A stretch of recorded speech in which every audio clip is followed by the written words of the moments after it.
Longtemps bougée par une entreprenante équipe marocaine, l'équipe de France a su faire le dos rond comme il le fallait et bonifier un avantage au score rapidement acquis. Les Bleus, finalement vainqueurs 2-0 contre le Maroc, retrouveront l'Argentine en finale pour tenter de décrocher une troisième étoile et de conserver son titre et d'être le premier pays à conserver son titre de champion du monde 2 fois d'affilée depuis 60 ans. Après la victoire de l'Argentine face à la Croatie ce mardi, l'équipe de France jouait sa demi-finale face au Maroc ce mercredi soir. Pour ce choc entre ces deux pays, Didier Deschamps devait composer sans Adrien Rabiot et Dayot Upamecano, malade. Les deux joueurs étaient remplacés dans le 11 de départ par Youssouf Fofana et Ibrahima Konaté. Côté marocain, on retrouvait une équipe quasi type avec l'étonnant retour du défenseur rennais Naïf Aguerd et Romain Saïs en défense. Jamad El Yamik était également présent dans une défense à 3, mais Naïf Aguerd devait déclarer forfait à la dernière minute à l'échauffement et c'est le Brastois Achraf Dari qui le remplaçait. Très vite dans cette rencontre, l'équipe de France faisait la différence et perçait le verrou marocain assez rapidement. El Yamik, pourtant solide face au Portugal, se trouvait totalement et laissait Griezmann filer au but. Son centre était repris après un cafouillage par Théo Hernandez pour le premier but de l'équipe de France à la 5e minute. Le scénario parfait pour les Bleus, le pire pour le Maroc, qui en plus perdait dans la foulée Romain Saïs sur blessure. Le défenseur du Beşiktaş, sur une jambe depuis le début de match, après sa blessure à la cuisse face au Portugal, cédait sa place à Amala, qui retrouvait le 11 de départ. Mais les Lions de l'Atlas, sans leur charnière centrale inquiétés défensivement, et Olivier Giroud manquait 2 occasions de faire mener son équipe à plus de 3 buts déjà, avant la pause. Même si le Maroc finissait mieux la première période avec ce poteau d'El Yamik à la 45e. Donc une première période fort dominée par l'équipe de France, un petit peu mais pas assez par le Maroc. L'équipe qui a eu le plus envie de s'imposer, au moins de mener à la pause, c'est l'équipe de France, donc il mérite totalement de mener à la pause. Au retour des vestiaires, l'hécatombe se poursuivait pour le Maroc avec la sortie sur blessure de Mazraoui, lui aussi de retour pour ce match, mais finalement trop juste. Encore un coup dur pour les Marocains qui ne semblaient pas pour autant abattus, loin de là. Malgré 3 blessures, 2 en match et 1 avant, les Marocains ne lâchaient absolument rien parce qu'ils ont fait une excellente deuxième mi-temps. Le nouvel entrant, Yaghia Atitala, se montrait immédiatement dangereux. Il fallait 2 interventions monstrueuses d'Ibrahima Konaté qui étaient exceptionnelles durant cette rencontre pour permettre aux Bleus de rester devant au score et de penser à la finale de la Coupe du Monde.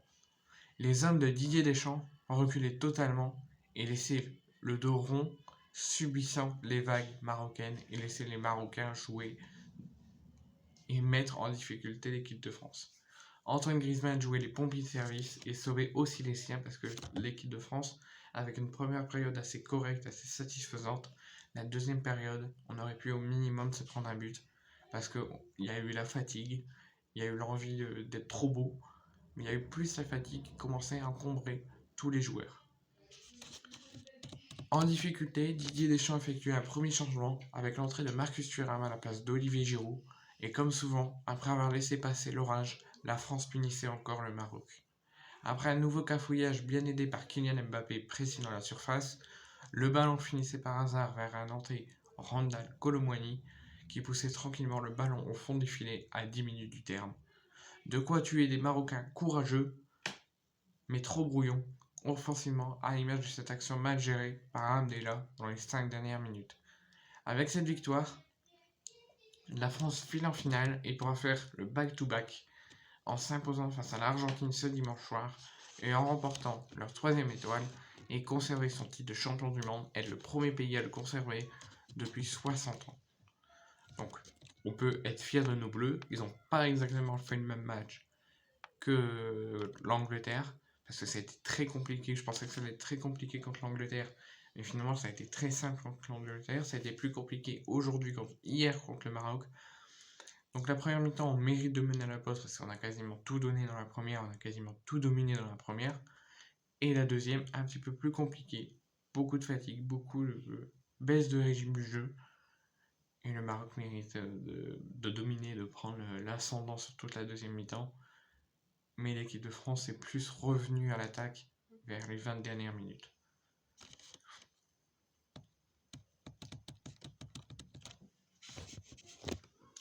Si on prend en compte la performance des joueurs de l'équipe de France, donc Lloris, je mettrais plutôt un 8 sur 10. Il a été exceptionnel, comme toujours, comme depuis le début de la Coupe du Monde qu'il joue les rencontres. Il a été plutôt satisfaisant. Donc un premier arrêt sur cette frappe de l'Angevin Unai à la 10e minute qui lance son match. Le capitaine est aussi très vigilant juste avant la pause avec le retour acrobatique, avant de passer son temps à guider sa défense qui a dégagé de nombreux ballons chauds et qui pouvaient coûter le but à l'équipe de France. Mais grâce à un énorme Hugo Lloris qui était exceptionnel, première période et deuxième période confondues, il mérite un 8 sur 10. Pas encore un 10 sur 10 parce que tout n'a pas été parfait, mais il mérite d'avoir un 8 sur 10 parce qu'il a été très bon. Jules Koundé, encore très sérieux à son poste, où il prend toujours un peu plus d'assurance, pas vraiment géré par la présence de Bouffal dans son secteur. L'ancien Bordelais a su sécuriser son couloir globalement. L'entrée d'Atiatala lui a tout de même compliqué la tâche comme sur cette percée du Marocain à la 53e. Un ballon sauvé sur sa ligne à la 90 plus 4 qui aurait pu coûter le but des Marocains. Et propre dans les relances, il n'a pas pris de risque inutile, on ne l'a presque pas vu offensivement. Donc offensivement, elle a été très moyen, très critique, donc là je mettrais à la limite à 4 sur 10. Mais en défense, il mérite au moins un 6 sur 10. Tout n'a pas été exceptionnel en défense, mais il a été plutôt sérieux à son poste de défenseur. Varane, toujours, qui apporte de la sécurité et de la sérénité depuis son retour de blessure. Donc il mérite au moins un 6 sur 10. À l'origine du premier but en appuyant sa passe que ne peut intercepter El Yamik, le défenseur a semblé à son aise dans cette rencontre. Première période et deuxième période confondues. Rarement mis en danger par Ennishiri, il a bien couvert les espaces dans son dos et pris la bonne distance plutôt que de jouer les duels. Donc un match solide de sa part. C'est pour ça que je lui mets un 6 sur 10. Si on prend en compte le match d'Ibrahima Konaté, pareil pour Varane, mais avec une progression un petit peu plus que Varane. Konaté, je lui mettrai un 7,5 sur 10 parce qu'il a été remplaçant au pied levé d'Upamecano malade. Le joueur de Liverpool a de suite donné le ton en dominant offensivement comme défensivement, physiquement ses adversaires. Il coûte bien cette trajectoire à la 31e minute pour Ennishiri qui a failli marquer pour le Maroc et vu qu'il était là, il a porté physiquement la force, il a dominé physiquement son adversaire. Une petite erreur d'appréciation évitable à la 45e, mais dans la globalité, il a tenu la baraque quand le bateau français commençait à couler. Il a vite relevé et vite remis dans le bon chemin. Une prestation de très haut niveau et il peut en être très fier parce que je suis fier d'Ibrahima Konaté. Il a fait un excellent match. Théo Hernandez, un petit peu déçu. Une prestation assez paradoxale de sa part, donc je mettrai qu'à 5,5 sur 10. Tout a bien commencé avec un joli but acrobatique à la 5e minute et un retour défensif important à la 8e minute dans les pieds d'Hakimi. Il a néanmoins les défauts de ses qualités. Il s'en sort très bien sur ce contact avec Bouffal dans la surface après avoir commis une erreur et a affiché pas mal de difficultés à contrôler son couloir tout au long de la soirée. La faute aussi à Mbappé qui ne l'aidait pas beaucoup non plus. Donc Hernandez, je mettrai à la limite de la moyenne, entre un 5 et un 5,5 sur 10, parce que il m'a déçu, Théo Hernandez, malgré son but très beau. Dans les derniers matchs, il a été bon, il aidait offensivement comme défensivement son équipe, mais là, il m'a déçu. Première période, deuxième période confondue, il mérite à la limite de la moyenne, parce que il sait faire mieux et il peut faire mieux. Griezmann, alors je ne mettrai pas d'avis là-dessus, ou une petite avis parce que je mettrai un 8 sur 10, pas comme dans les derniers matchs de Coupe du Monde, parce que là il a été étincelant, il était là offensivement, au milieu et défensivement, il a été là partout. Première période offensivement, deuxième période beaucoup défensivement, beaucoup défensivement et un peu offensivement, donc il a été partout en fait. Son poste n'était pas qu'attaquant mais défenseur, milieu à 6, milieu axial, il était partout. Donc bravo à Antoine Griezmann qui réalise une Coupe du Monde incroyable, qui fait face à une progression assez étincelante, malgré depuis le dernier match que j'ai dit qu'il avait fait un match assez mauvais. Là, il progresse, mais comme jamais. Tchouaméni, un match assez timide de sa part, donc c'est pour ça que je mettrai un 5 sur 10, mais il est monté en puissance au fil du match. Très fatigué, mais parfois un peu laxiste pour fermer sa zone, il a su hausser le ton durant cette première période pour participer au jeu. Donc début de match très timide, très compliqué pour Tchouaméni en première mi-temps, mais c'est vite repris, il fait une première période un petit peu de qualité. Pas assez excellente, mais de qualité. Et deuxième période, il a subi un peu les vagues adverses, comme le reste de son équipe, mais le milieu de terrain n'a pas toujours été propre avec le cuir, mais il fut présent dans le combat, en remportant tous ses duels. Youssouf Fofana, alors ça, Youssouf Fofana, je suis très déçu de ce match, 5,5 sur 10. On l'avait laissé sur une mauvaise impression face à la Tunisie. En remplaçant d'un Rabo malade, il entre bien dans son match avec 2 interceptions, mais la suite fut moins rassurante. Donc il a fait une excellente début de match, une très belle entame, mais le reste, ça devenait plus compliqué et très pas rassurant. Sa complémentarité avec Tchouaméni a plutôt bien fonctionné, mais il a également laissé beaucoup d'espace dans sa zone. Tardant à montrer sur ses adversaires directs, on peut lui reprocher de trop garder le ballon et de trop tarder à le donner. Même s'il a mieux terminé entre cette frappe hors cadre et sa percée avant le but de Kolomoigny, on sait qu'il peut faire mieux, mais c'était trop juste pour dire qu'il a fait un bon match et qu'il a aidé l'équipe. Là, Dembélé, c'est catastrophique. Dembélé, on attend à plus de sa part. Depuis le début de la Coupe du Monde, il fait des matchs incroyables. Phase de poule, huitième de finale, quart de finale. Là, il a totalement disparu de la rencontre. C'est pour ça que je mettrais un 3 sur 10. Un match à l'image de sa Coupe du Monde, trop timide, mais offensivement et défensivement assez bon, mais pas aujourd'hui, pas hier. Il a fait un match trop timide et trop mauvais. Il a semblé avoir des jambes en feu dans les premières minutes, mais l'espoir est vite retombé. Il a rapidement disparu des radars, touchant peu de ballons, isolé du reste de ses partenaires. Les rares fois où il a pu s'exprimer, il s'est manqué. Encore une prestation ratée, rarement ratée, mais encore une prestation ratée, qui cède sa place à Kolomoigny, buteur pour la première fois avec son équipe de France pour son premier ballon. Giroud, pareil pour comme Dembélé, pas 3 sur 10, mais je mettrai un 5 sur 10. Son début de rencontre n'est pas très satisfaisant. Beaucoup d'occasions que d'habitude il aimait, là il aimait pas. Des passes assez ratées, des ballons perdus alors que c'est pas son genre de perdre autant de ballons. Défensivement, il n'a rien fait défensivement parce qu'il manque offensivement pour l'instant. Depuis le début de la Coupe du Monde, on le voit qu'offensivement. Mais un match très moyen. Et on sait que Giroud est capable de faire mieux. Il a 54 buts. On sait qu'il y a des matchs où il peut faire bien et des matchs où il peut faire pas bien. Donc là, Giroud était dans un jour 100. C'est pour ça qu'il est sorti à la 65e. Il a eu des occasions, des fois il nous a aidés, mais assez juste pour dire qu'il a fait une prestation solide.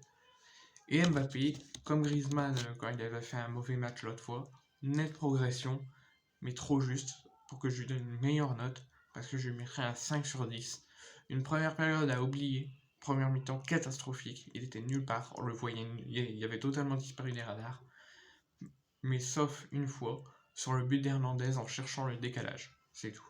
Son entente avec Hernandez et son repli défensif n'ont pas été très efficaces, il a tenté des choses mais c'était pas assez.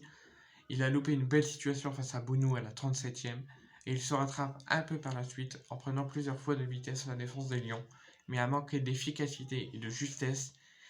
Il a fini par être décisif sur le but de Kolomoigny au bout d'une minute de jeu que Kolomoigny était sur le banc. Était sur le terrain.